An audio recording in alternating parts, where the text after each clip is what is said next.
지금부터 저희들은 질의응답 시간을 좀 갖도록 할게요. 그래서 여러분들이 김경문 목사님의 세미나를 들은 내용도 좋고 또 동영상을 보시면서 들었던 생각들, 뭐 구체적으로 동영상 하나하나에 대한 질문도 좋고 또 동영상 전체를 보고 나서도 또 들을 수 있는 질문들도 있을 거라고 생각이 듭니다. 그래서 그 동영상과 오늘 하신 이 세미나의 내용을 가지고 여러분들과 함께 질의응답 시간을 좀 가지려고 합니다. 하나님께서 하신 것, 우리가 한 일이 없는 부분, 칭의, 믿음, 언약, 경건, 감사한데 그렇다면 인간이 응답해야 할 부분은 무엇인가? 우리가 한 일이 없는 부분, 제가 칭의를 맡았어서 그 부분을 강조를 많이 했습니다. 그래서 특별히 우리가 한 일이 실패하고 비참하게 보일 때 우리가 소망을 가질 수 있는 부분은 하나님께서 그리스도를 통해서 하신 일, 그것을 기억하면서 그 고동에서 나올 수 있는 것들 얘기를 드렸었는데요.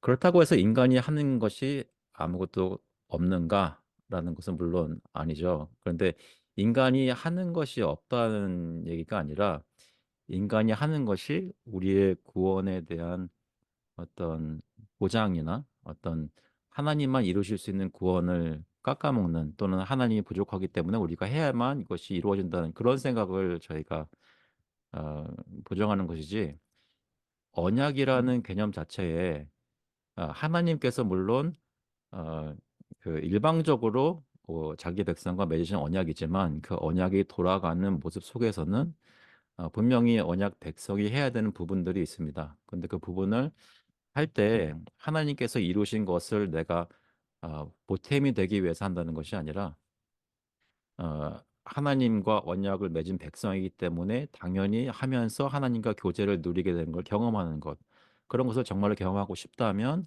우리가 그 언약 안에서 언약 백성으로서 하나님을 순종하고 참여하고 따라가는 일들이 필요하다는 것이죠. 근데 어, 그 일단은 거기까지 말씀을 드릴게요.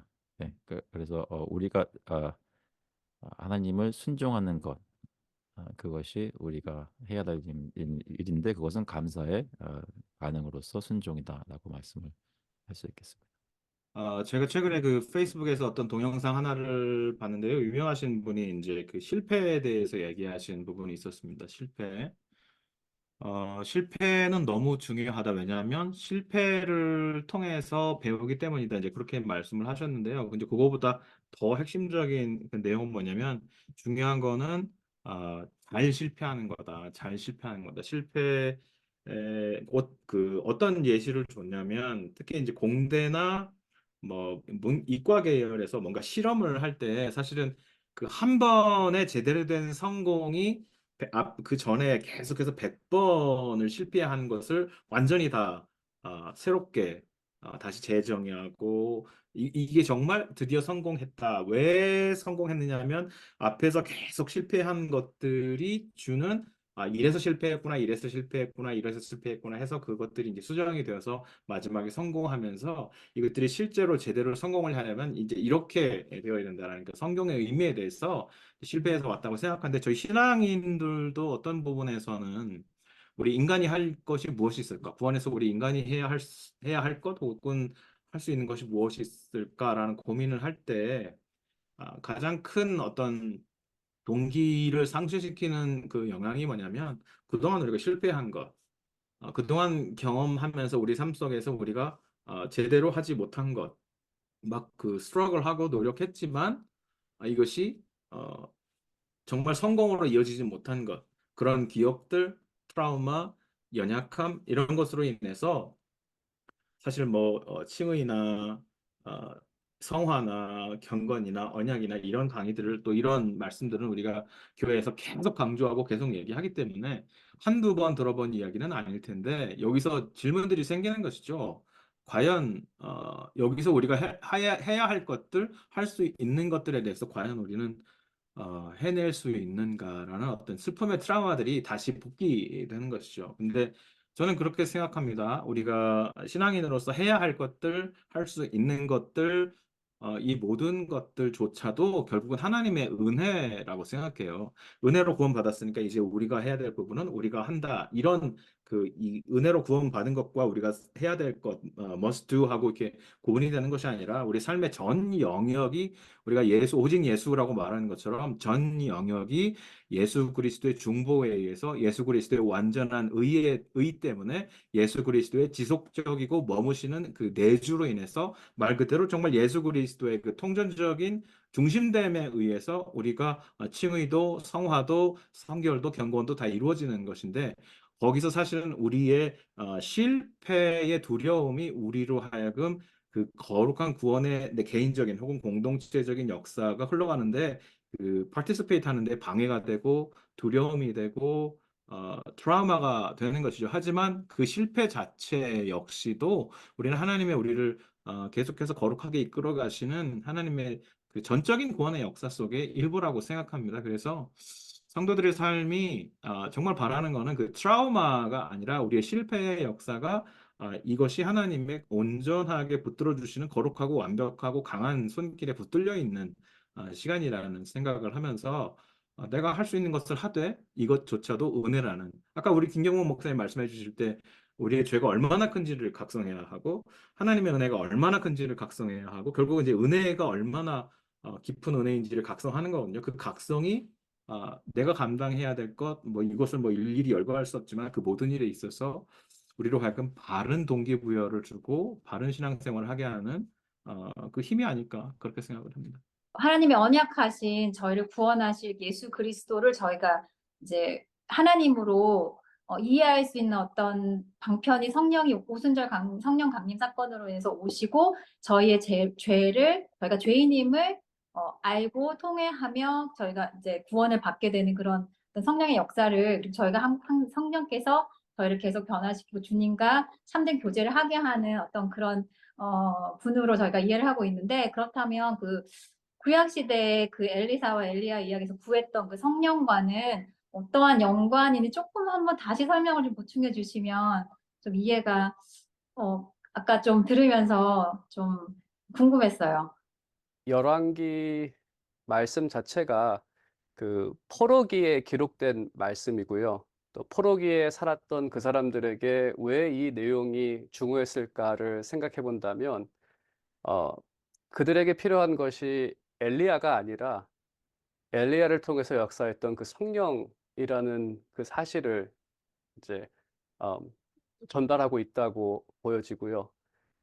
그래서 그 이제 엘리야가 남긴 유물이 이제 겉옷을 남겨주고 갔고 또 엘리사는 이제 그것을 어떤 이제 성령의 임재의 상징으로서 이제 그런 유물을 유물을 언급하고 있습니다.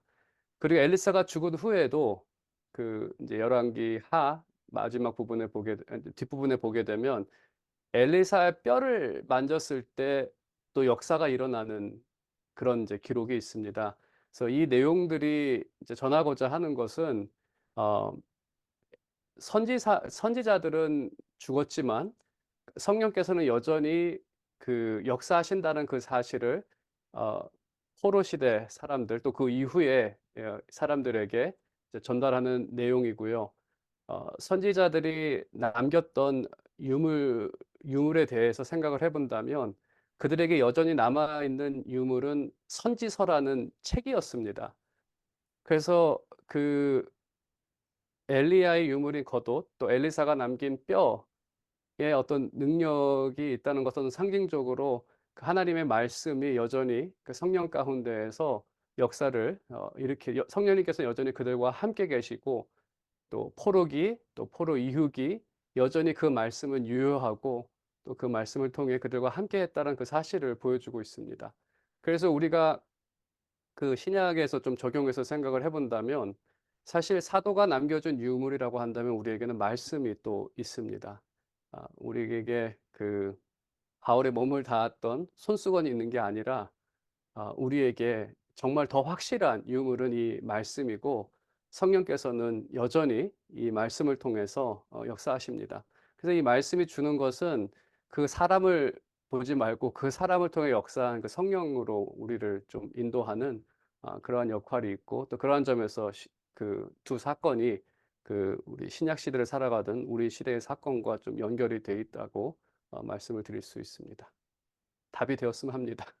특별히 이진영 목사님이 주기도문을 가지고 세미나를 하셨습니다. 그러니까 여러분들이 미리 듣고 오신 분들은 이게 어떤 내용을 갖고 있는지를 아실 거라고 생각이 듭니다. 그럴 때 특별히 이진영 목사님이 이런 양식에 대해서 말씀을 하셨는데, 그거에 대해서 성도님이 질문을 합니다. 예수님이 곧 양식이라 하시면 현실적으로 어떠한 참뜻의 삶을 얻을 수 있을까요?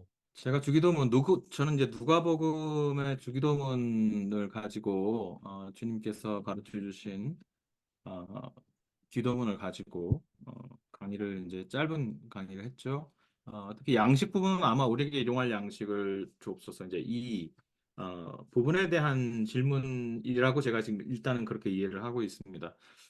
제가 그 부분에 대해서 강의를 할 때는요, 우리에게 일용할 양식을 주시옵소서라는 기도가, 보통은 사람들이 그것이 우리가 매일매일 살아갈 수 있는 양식을 주님 공급해 주십시오, 이제 이렇게 이해를 보통 하고요. 또 그거를 조금 더 이제 뭐 실천적으로, 아니면 뭐 현실적으로 기도하자면, 우리에게 일용할 양식을 주시고 공색한 것보다는 조금 더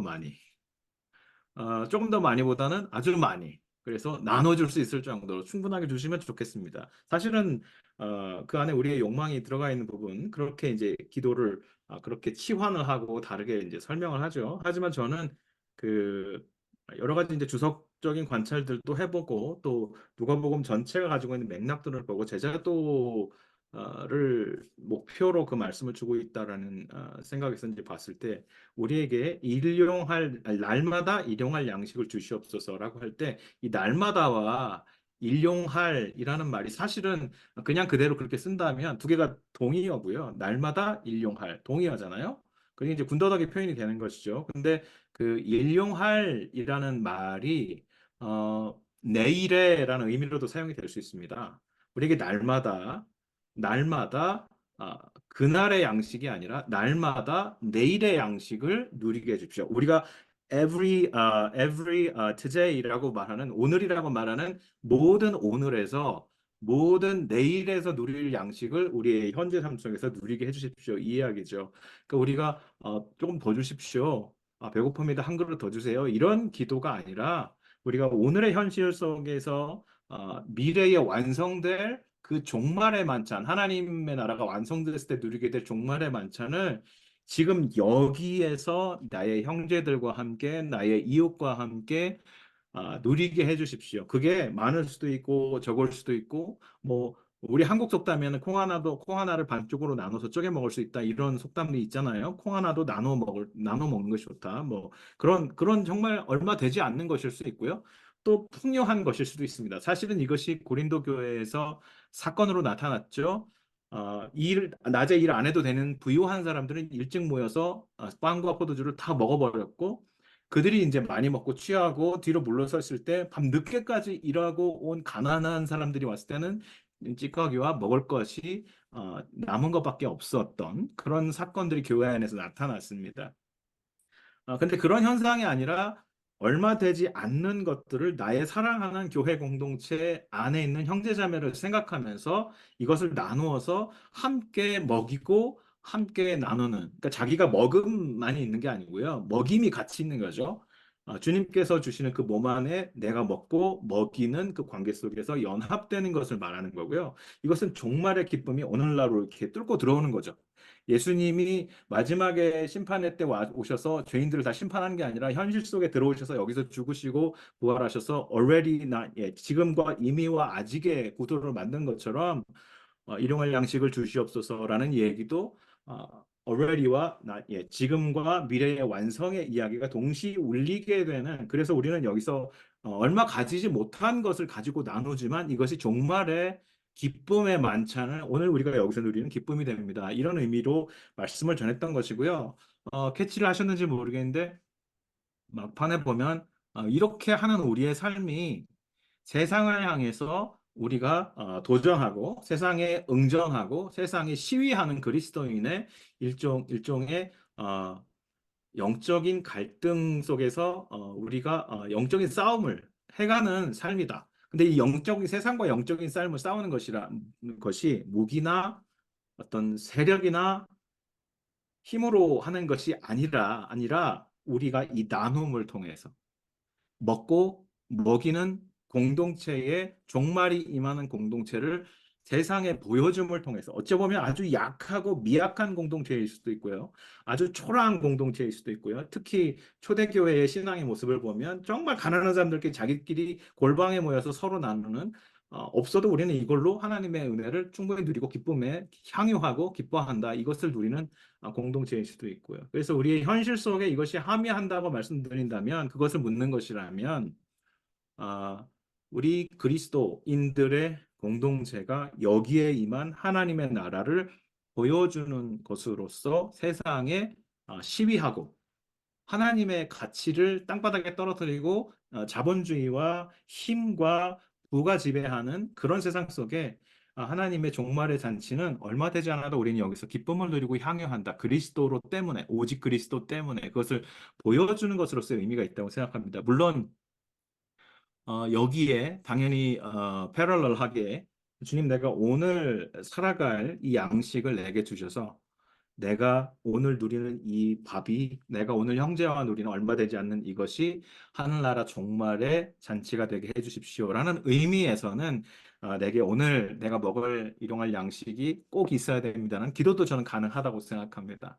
그러나 여기 반드시 그리스도로 인해서 하늘과 땅이 묶이는 하늘과 땅이 나누어지지 않고 하나가 되는 삶과 신앙이 하나가 되는 그 메시지를 우리가 누리는 그런 먹음과 먹임의 공동체 그래서 성찬 공동체가 반드시 나타나게 될 것이라는 그 메시지. 이건 똑같은 것 같아요. 용서의 공동체도 마찬가지 같아요. 우리가 주님께서 이미 용서해 주신 용서를 주님 누리고 있네요. 그래서 우리가 용서하고 있습니다. 이것이 종말의 때까지 이어지게 해주십시오. 이 종말의 현상입니다. 주님 이것으로 세상에 우리가 시위합니다. 우리는 용서하는 공동체 살아갑니다. 서로 사랑합니다.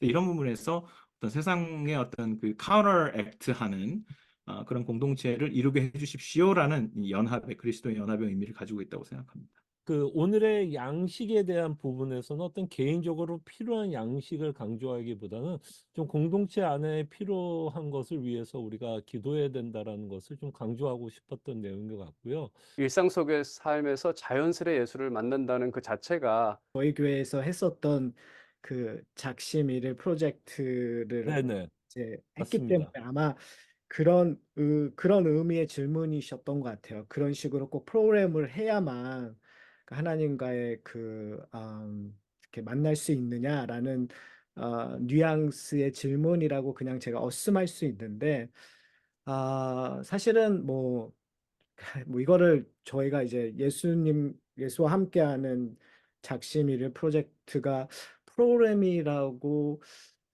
생각하고 시작하지는 않았고요.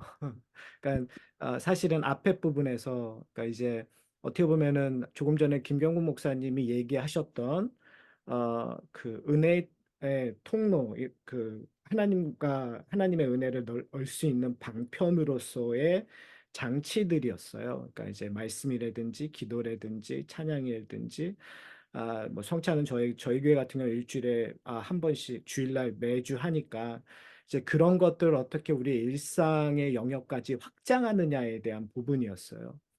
그래서 저의 그 강의 유튜브를 들으신 분 중에 이런 질문을 하셨어요. 그러면 그 저의 프로그램에 이제 그 숨은 의도 중에 하나가 이런 일들이 자랑거리나 아니면 어떠한 게임을 완수하는 그런 시스템이 아니기를 소원합니다. 오히려 이런 일들을 실패함으로 말미암아 다시 한번 회개하고 하나님의 은혜를 바라보는 일들이 되었으면 좋겠습니다라는 내용을 들으시고 어떤 분이 질문하시기에 그러면 열심히 노력하는 사람은 뭡니까? 라는 의도로 얘기하시는 반문이 있었어요. 그러니까 저는 사실은 저희 그러니까 이게 프로그램이라면 프로그램, 근데 이제 이 프로젝트를 하면서 저희 하산학교의 성도들 가운데 약간의 길티 필링들이 있는 것 같아요, 아직도. 이렇게 목사가 이렇게 하는 일들을 못 쫓아오는 거에 대한 사실 그런 그 마음을 갖지 마시고 오히려 이것들이 우리가 신앙에 성숙하는 일들로 나가 주시고자 하는 마음에서 그렇게 설명을 드렸고요. 잘 따라오시는 분들한테는 제가 굳이 제가 의도를 얘기하지 않았지만 잘 따라오시는 분들한테는 사실은 무익한 종의 그 의미를 좀 이해하셨으면 좋겠어요. 그러니까 무슨 말이냐면 예수님이 비유하셨을 때 아니 종이 밖에 나가서 열심히 일하고 돌아와서 주인의 그 식사를 대접하는 거 그거 당연한 거잖아요. 그러니까 무슨 말이냐면 우리가 열심히 따라오고 그런 일들을 하는 건 본인의 유익 때문에 그래요. 그러니까 그걸 함으로 말미암아 하나님과의 관계 속에서 즐거움과 기쁨을 느끼는 것. 그러니까 그게 자랑거리가 되는 것이 아니라 무익한 종 당연히 하는 것입니다라는 고백들. 그것이 어떻게 보면은 궁극적으로 저희들이 누려야 될 유익이라고 생각합니다. 그러니까 오해하지 않으셨으면 좋은 것이 이런 것이 프로그램을 해서 제가 뭐 다른 교회 분들한테 이걸 하십시오라고 그 도전하는 것도 아니고요.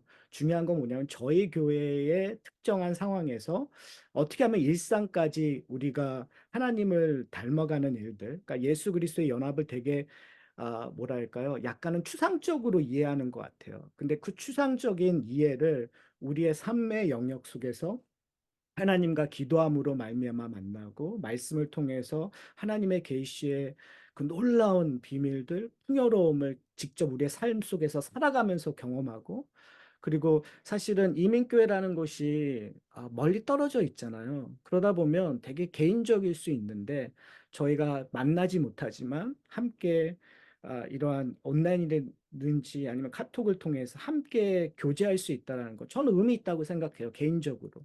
우리가 함께 찬양하는 거, 한 곡을 함께 찬양했었을 때 다른 시간대, 다른 장소이지만 그것이 우리가 함께 찬양한다고 저는 믿거든요. 그러니까 그런 일들을 우리가 개인적인 영성에만 고민하는 것이 아니라 이렇게 함께 말씀을 나누고 그리고 함께 기도하고 서로를 위해서 기도한다는 것이 저에게는 유익이 있다고 생각을 해서 저는 절대로 프로그램화 되지 않았으면 좋겠고 그거를 제가 프로모트하는 것도 아니고 우리의 그러니까 목사로서의 고민은 어떻게 일상에서 하나님을 만나게끔 도전할 수 있는가. 목사로서 제가 저희 교회 세팅에서 할 수 있는 방법이어서 이렇게 말씀드린 거여서 오해하지 않으셨으면 좋겠어요. 일상에서 만나셔야 돼요. 프로그램에서 만나는 게 아니라. 짧게 홍정선 목사님 방금 말씀하신 그 프로그램이요. 어, 저는 굉장히 프로그램이란 말 예전에 안 좋아했거든요. 근데 이제 좀 좋아해 보여야 되지 않을까 하는 생각이 좀 들어요. 그러니까 프로그램 아, 프로그램이라는 단어에 좀 성화가 필요하지 않을까? 제 마인드 속에서 그런 생각이 들 때가 좀 있고요. 도움되는 거라고 생각합니다. 아까 김경훈 목사님 말씀하셨을 때 그 예수님 만난다는 것에 대한 질문 많이 하셨는데 오히려 목사님께서 제가 그 질문의 의미를 그분 입장에서 그냥 생각을 좀 해보자면 물론 피지컬한 예수님을 만난다는 것은 아니지만 뭔가 이제 예수님을 만났다라고밖에 표현할 수 없는 그 내가 진짜로 누구를 피지컬하게 만났을 때 그거의 영향으로 마음속에 울리는 그런 것들 마음속에 그런 것들이 눈으로 보지는 못했는데 그런 것들이 예수님을 만났다고 한 다음에 마음에 느껴져서 표현을 그렇게밖에 우리 언어로서는 할 수가 없는 게 아닌가 그런 생각이 들기도 해요. 근데 이제 어, 그 목사님과 똑같이 저도 다른 프로그램 말고 전통적으로 저희가 가지고 있는 은혜의 수단, 방편 이것을 사용해야 됩니다. 무지하게 강조를 많이 하는 편인데 그래서 저희 교회에 아무것도 없다는 불만이 많이 있는데요. 근데 아, 은혜의 방편을 우리가 전통적으로 알고 있는 은혜의 방편만 통해서 하나님이 우리를 만나시는 것은 어, 아니라고 생각합니다.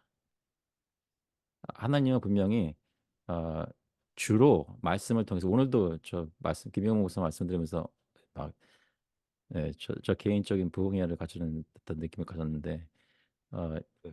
하나님께 사용하시지만 동시에 하나님이 우리를 만나시는 건 완전히 자유로우신 하나님께서 하시는 거잖아요.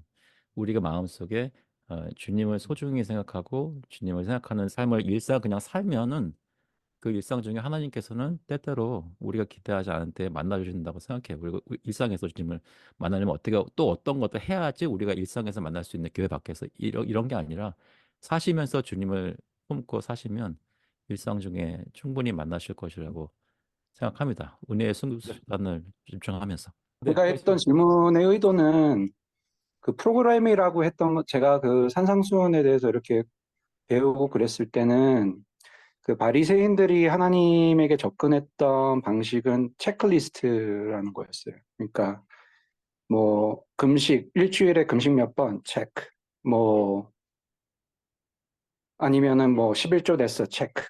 그 체크리스트를 하면서 자기가 하나님께 다가가고 이 나라를 구할 수 있다고 생각을 했다고 저는 배웠고, 예수님은 그에 반해서 관계적인 형태로서 하나님께 접근을 해야 되기 때문에 바리새인들이 틀렸다라고 말씀을 하셨다고 저는 배웠어요.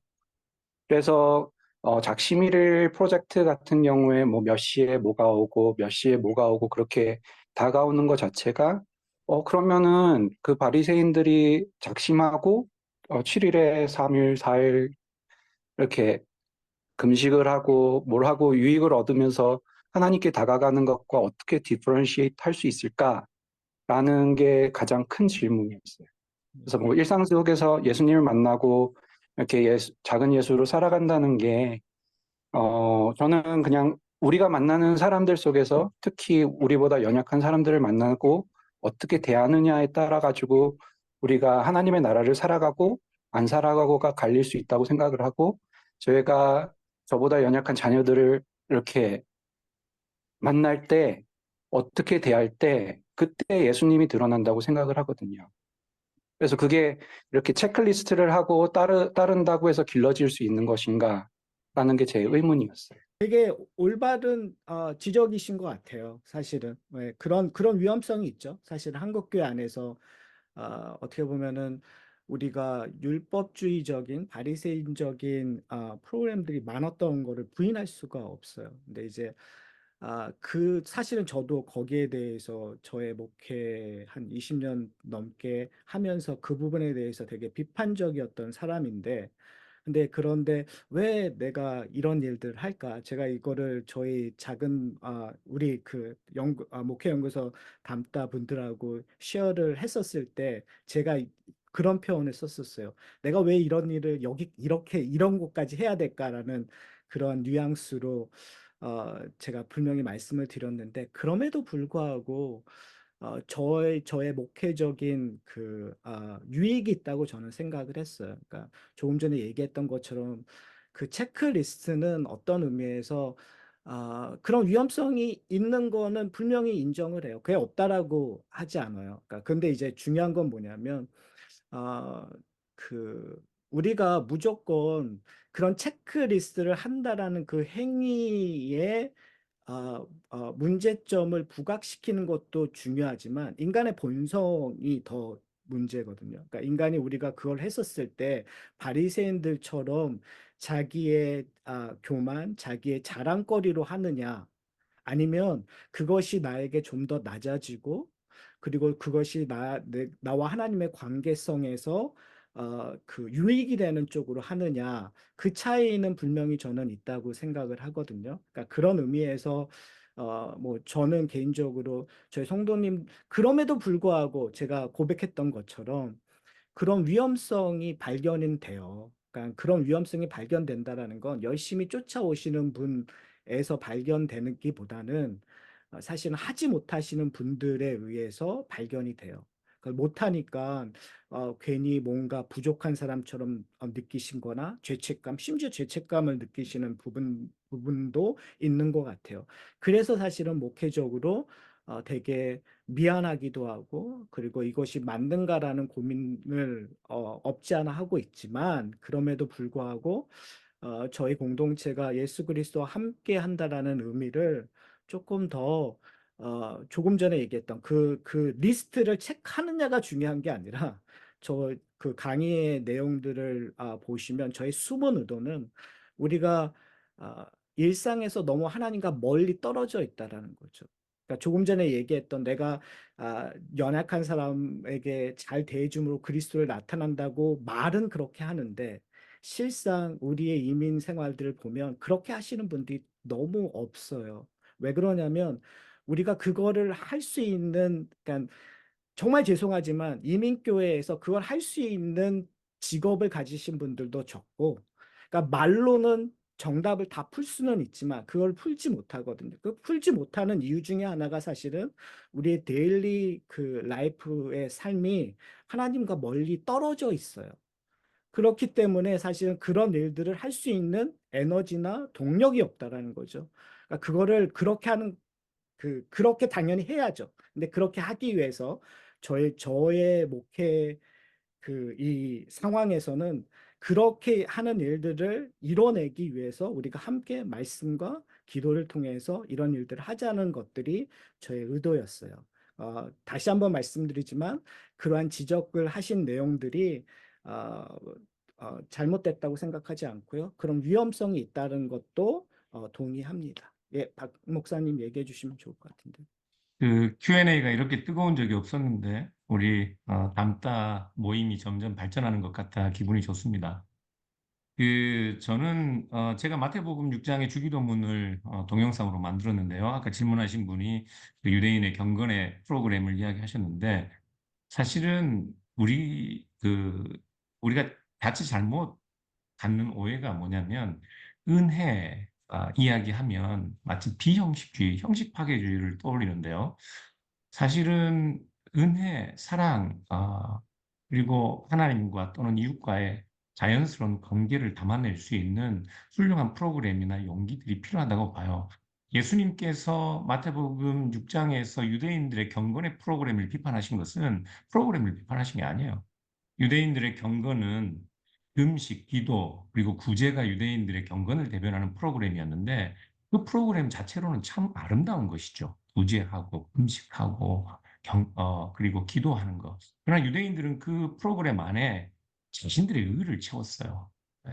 그 프로그램 자체가 아니라 그것을 담고 있는 용기의 문제가 아니라 거기에 무엇을 담느냐가 문제였던 거죠. 그러나 우리 홍장성 목사님이 말씀하신 교회의 그 프로그램들은 그리스도 안에서 우리에게 주어진 은혜, 그 은혜로 사는 삶을 거룩한 습관처럼 개발하기 위한 프로그램들이기 때문에 저는 그 프로그램이나 교회의 형식주의가 담고 있는 것이 무엇이냐가 중요하지, 교회는 끊임없이 변화하는 시대에서 끊임없이 교회 성도들을 위해서 성도들이 그리스도로 말미암는 복음과 은혜를 그들의 일상의 삶 속에 정말 살아있는 양식처럼 먹고 살아가기 위해 프로그램을 개발할 필요가 있어요. 이 교회들이 이 일에 너무 게으르면 안 됩니다. 우리는 그렇게 강한 존재들이 아니에요. 일상의 삶 속에서 우리의 삶이 어느 정도 형식에 얽매고 형식적으로 트레이닝되는 그런 프로그램들이 반드시 필요한, 그런 인간의 본질적인 약점이에요. 그래서 그 안에 그리스도의 복음으로 채우는 것이 중요하다고 생각합니다.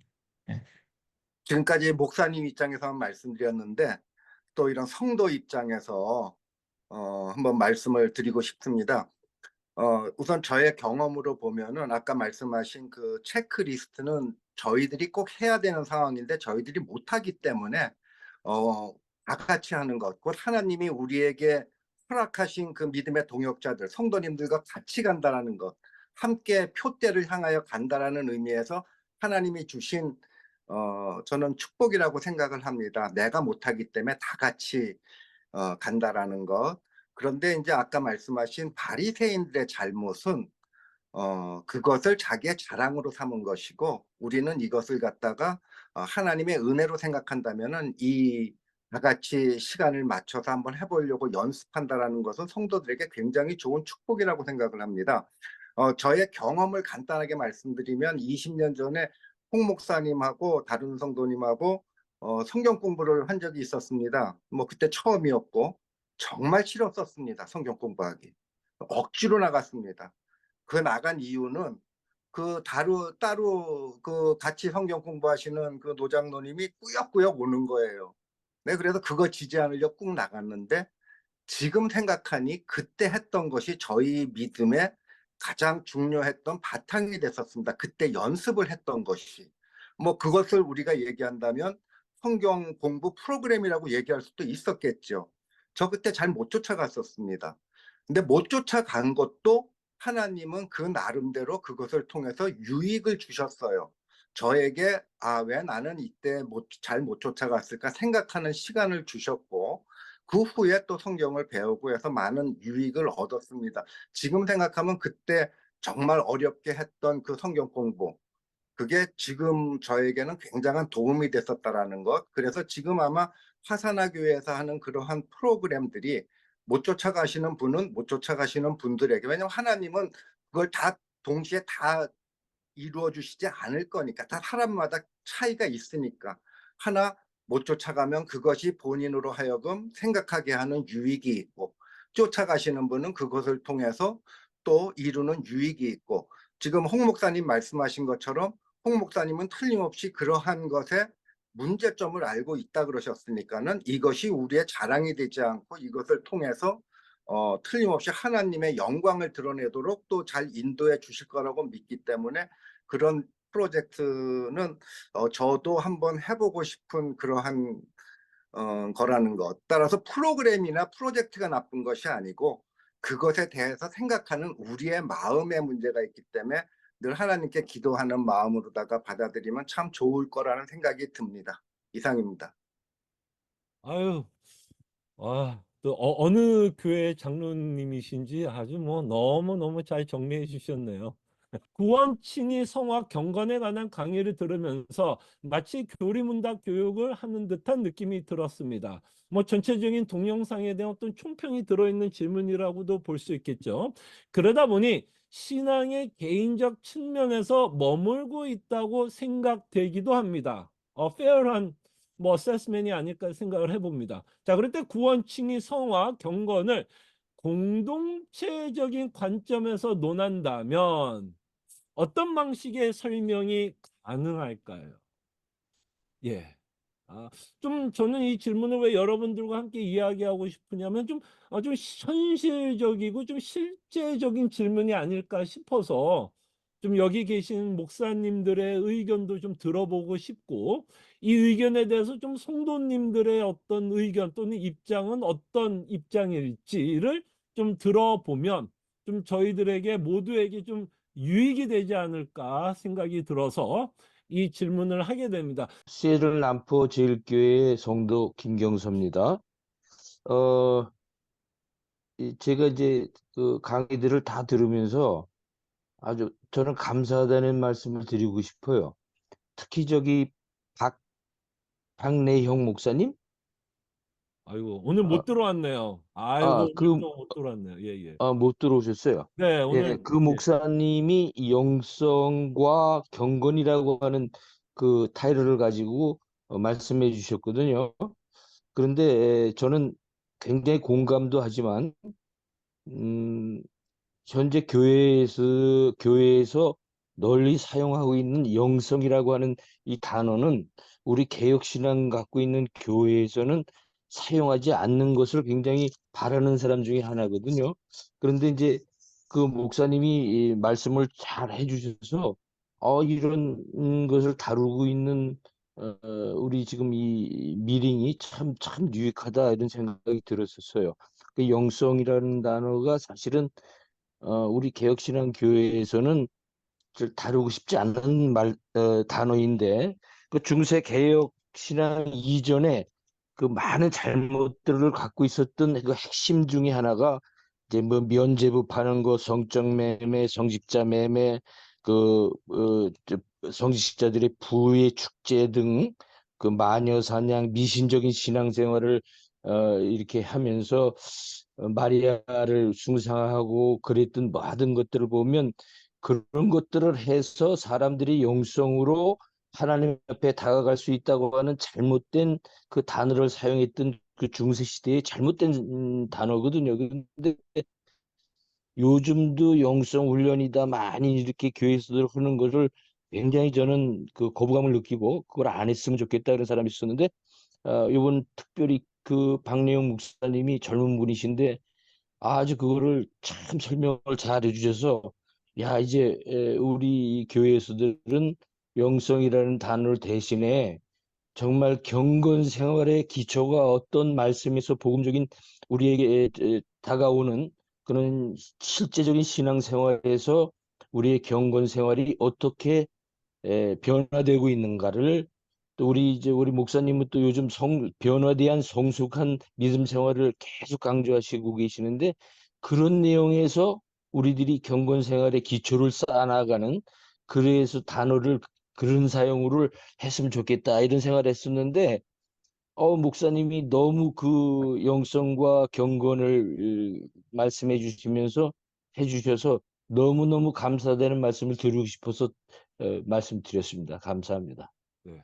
제가 특별히 박래원 목사님에게는 우리 교회 장로님께서 너무나 감사하다라는 말씀 꼭 전하도록 하겠습니다. 제가 오늘 네. 그 나눈 설교 내용 중에 이제 하나가요.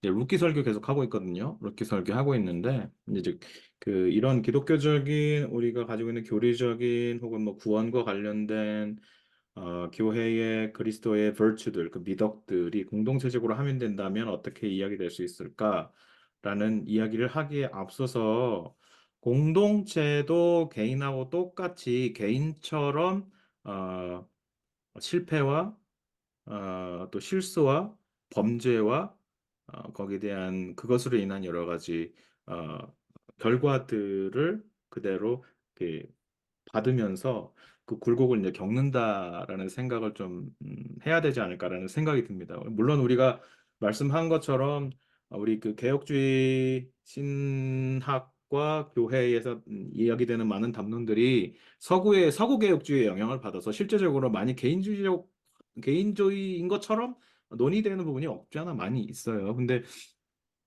제가 이제 룻기를 강의하면서 느낀 거는 룻과 나오미가 모압에 갔다가 완전히 다 그 가정이 붕괴되고 참 어려운 상태로 돌아왔단 말이죠. 돌아왔는데 사실은 어, 기업 물을 자라는 그 가족을 다시 회복시켜주고 고쳐주고 온전케 해주는 그 역할을 하는 보아스에게 지금 포커스가 맞춰져 있는데요.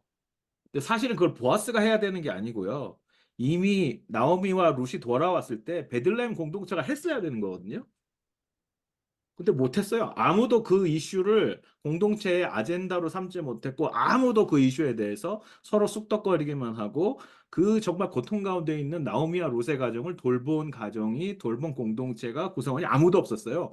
마지막에 많은 시간이 지나고 한 계절이 다 지난 후에 보아스라는 인물이 하나님의 마음을 받아서 자기의 피해와 손해를 감수하면서까지 이 이슈를 물밑에 있는 것을 공공의 영역으로 끄집어 올려서 결국은 그 공동체의 회복에 한 클루를 제공하고 박차를 가하게 되는 것이죠. 그런 면에서 보면은 공동체도 여전히 사람의 타락, 개인의 타락하고 똑같이 공동체도 타락한 그 타락의 결과들에 의해서 신음하고 하나님께 순종하지 못하고 그 하나님의 공의와 하나님의 그 예수 그리스도께서 완전히 이루신 그 의의 은혜를 누리지 못하면서 살아간다는 측면을 성경은 정말 많이 보여주는 것 같아요.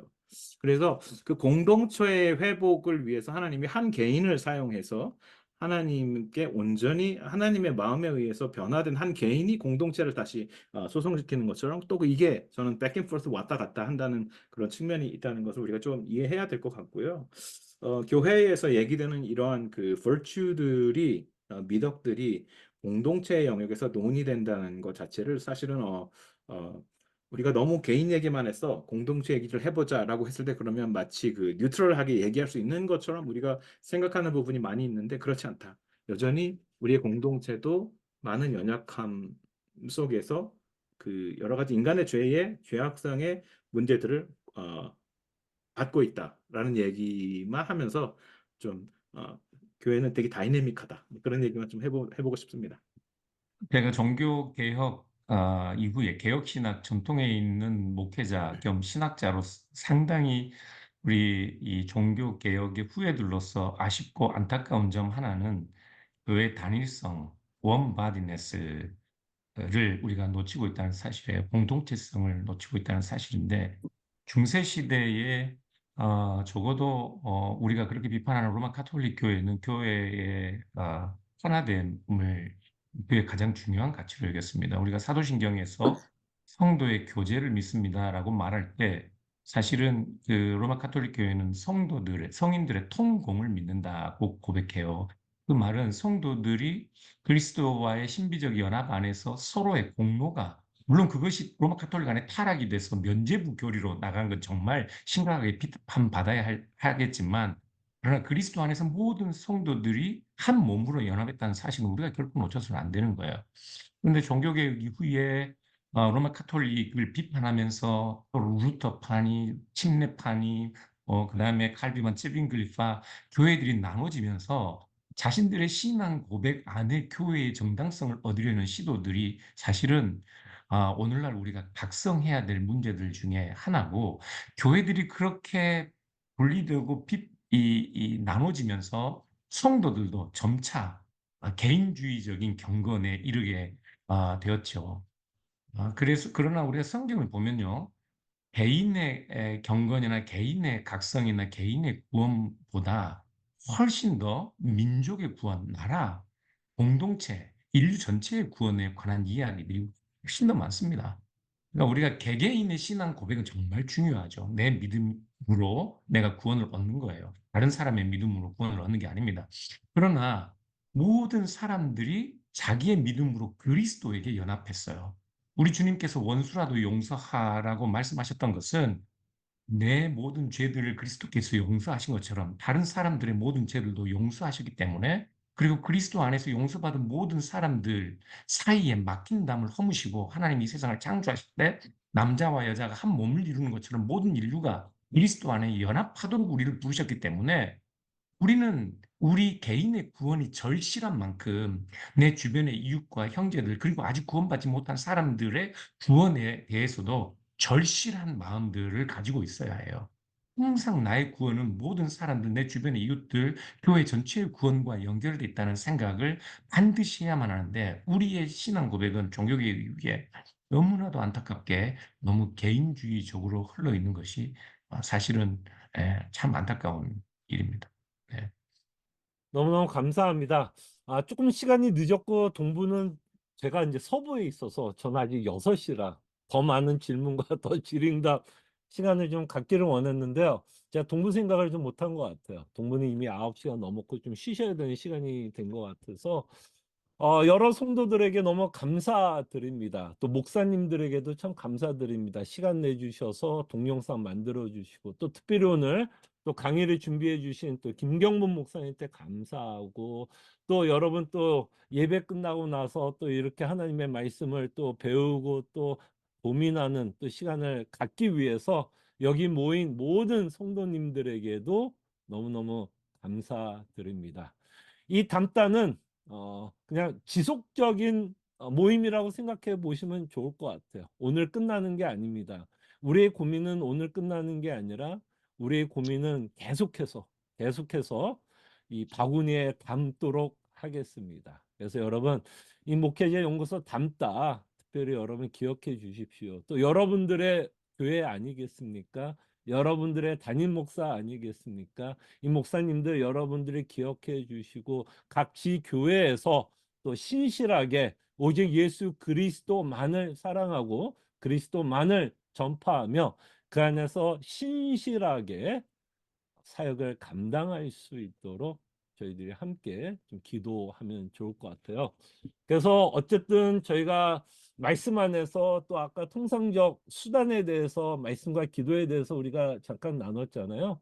그래서 우리 이 시간 좀 끝나기 전에 물론 우리가 세미나로 모이기는 하지만 우리 담다에 속한 교회들 또 목사님들 저희들이 좀 기억하고 함께 기도하고, 정말 여러분들이 섬기는 교회는 오직 예수 그리스도만이 영광 받을 수 있는 교회가 될 수 있도록 우리가 딱 한 2가지만 저희들이 한번 기억하면서 정말 하나님께 같이 기도하고 제가 기도하고 마무리 짓도록 하겠습니다. 사랑하는 내가 풍성하신 주님 감사합니다. 또 늦은 밤 주의 말씀을 너무나 사모해서 배우고자 하는 마음, 또 함께 대화하고자 하는 마음으로 이곳에 찾아온 모든 살아가는 성도님들, 또 목사님들, 주의 은혜 가운데 축복해 주시기를 원합니다. 참으로 예수 그리스도의 피로 산 교회가 오직 예수 그리스도만을 자랑하는 교회가 되게 하여 주시고, 그리스도만이 터가 되게 하여 주실 때, 또한 우리가 목회의 현실 가운데서 정말 우리가 고민해야 되는 수많은 질문들이 있습니다. 그 질문들에 대해서 우리가 지치지 않도록 끊임없이 말씀을 통해서 답을 얻도록 하여 주시고, 기도를 통해서 하나님의 음성을, 답을 듣게 하여 주시옵소서. 저희들이 또 다음번에 이 담다 세미나를 통해서 만날 때 더욱더 기쁨으로 만나게 하여 주시고, 더욱더 풍성하게 주의 은혜를 맛보고 함께 대화하는 귀한 은혜의 시간이 되게 하여 주시옵소서. 감사하고 이 모든 기도 예수님의 이름으로 기도합나이다. 아멘.